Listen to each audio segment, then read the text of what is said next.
Nama itu selama bertahun-tahun menjadi simbol suara lantang, pertanyaan tajam, dan diskusi panas yang menguasai ruang digital Indonesia. Podcast yang dulu hanya dianggap hiburan, perlahan berubah menjadi arena debat publik, tempat tokoh besar, pejabat, artis, hingga kontroversi bertemu dalam satu meja. Namun siapa sangka, sosok yang membangun panggung itu kini justru memilih turun dari sorotan. Kabar mundurnya Deddy Corbuzier dari dunia podcast mengejutkan jutaan penonton yang selama ini setia menunggu suaranya setiap minggu. Keputusan ini tidak datang tanpa tanda. Dalam beberapa episode terakhir, publik mulai melihat perubahan nada bicara, gestur tubuh, dan cara ia menyampaikan opini. Tak lagi sekeras dulu, tak lagi seprovokatif sebelumnya. Ada jeda panjang di antara kalimat, ada napas berat sebelum ia menjawab pertanyaan, seolah ada beban yang tak bisa lagi disimpan di balik layar kamera. Podcast yang dulu menjadi senjata, kini terasa seperti medan perang. Setiap ucapan dipelintir, setiap tamu dihakimi, setiap topik diperdebatkan tanpa ampun di kolom komentar. Ia yang dulu dikenal tanpa takut berbicara, kini harus menimbang setiap kata. Satu kalimat bisa menjadi viral, satu opini bisa menjadi bumerang. Bukan hanya untuk dirinya, tetapi juga untuk keluarga dan lingkungan sekitarnya. Dalam pernyataannya, ia tidak menyebut kata menyerah. Ia memilih istilah lain, berhenti sejenak, menepi, memberi ruang bagi dirinya sendiri. Bagi sebagian orang, ini adalah tanda kelelahan. Bagi yang lain, ini adalah strategi. Namun publik bertanya-tanya, apa sebenarnya yang terjadi di balik keputusan besar ini? Selama bertahun-tahun, podcast itu menjadi tempat lahirnya kontroversi nasional. Dari isu politik, kesehatan, agama, hingga konflik antar figur publik. Ia bukan sekadar pewawancara, tapi pemain utama dalam drama sosial yang terus berjalan. Saat masyarakat terbelah, ia berada di tengah pusaran. Saat isu memanas, namanya disebut sebagai pemantik.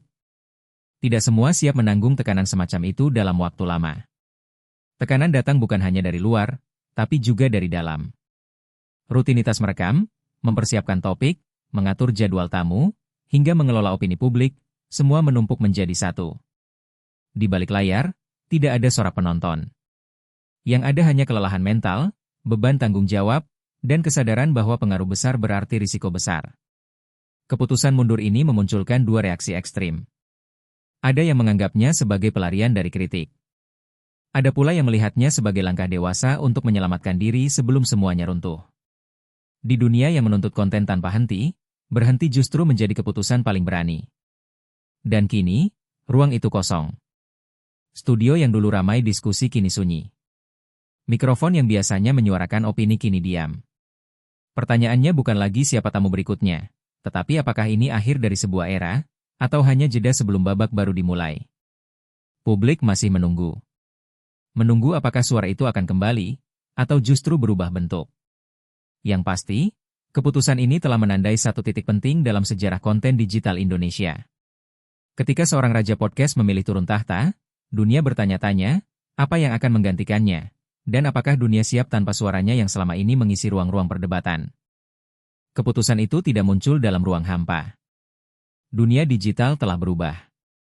Jika dulu podcast adalah ruang dialog, kini ia menjelma menjadi ruang penghakiman.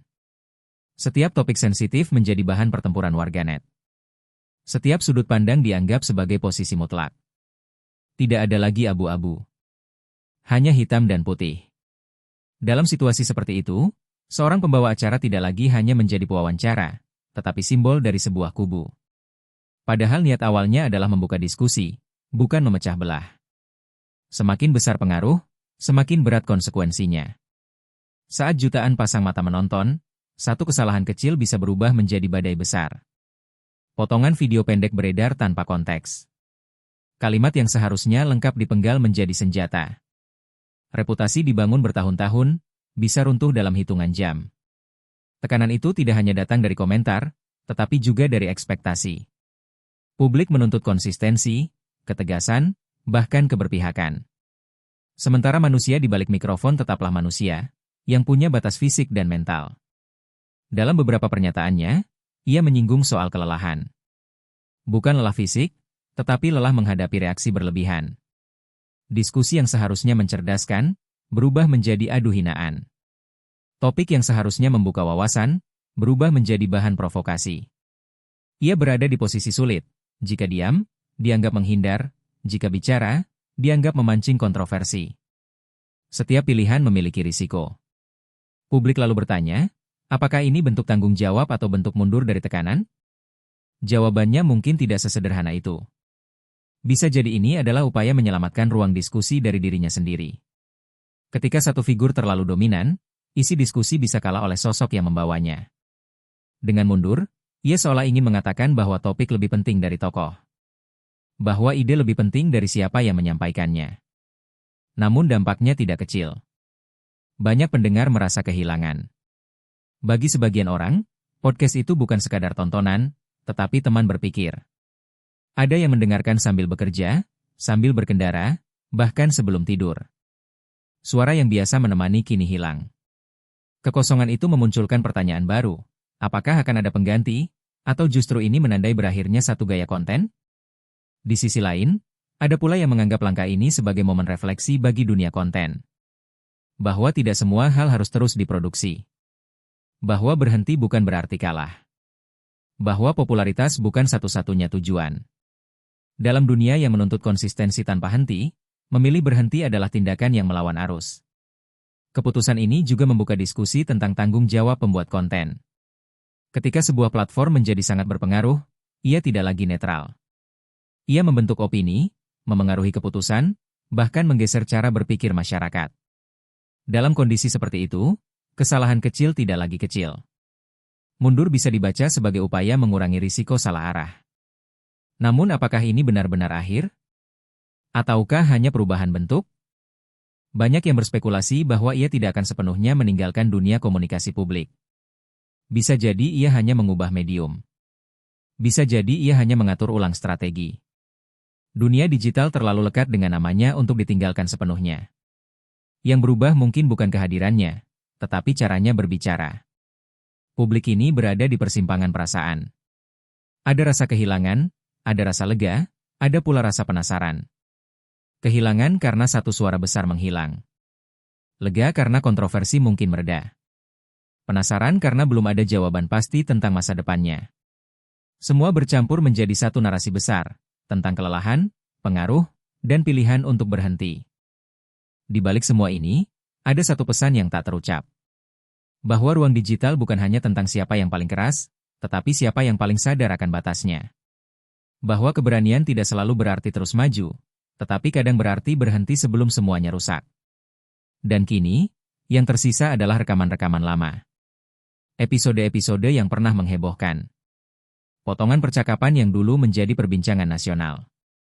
Semua itu menjadi arsip dari sebuah fase. Fase ketika satu podcast bisa mengguncang opini publik. Fase ketika satu suara bisa menggerakkan jutaan pikiran. Apakah sejarah akan mencatat keputusan ini sebagai langkah bijak, atau sebagai tanda kekalahan? Waktu yang akan menjawab. Yang jelas, momen ini telah menjadi titik balik.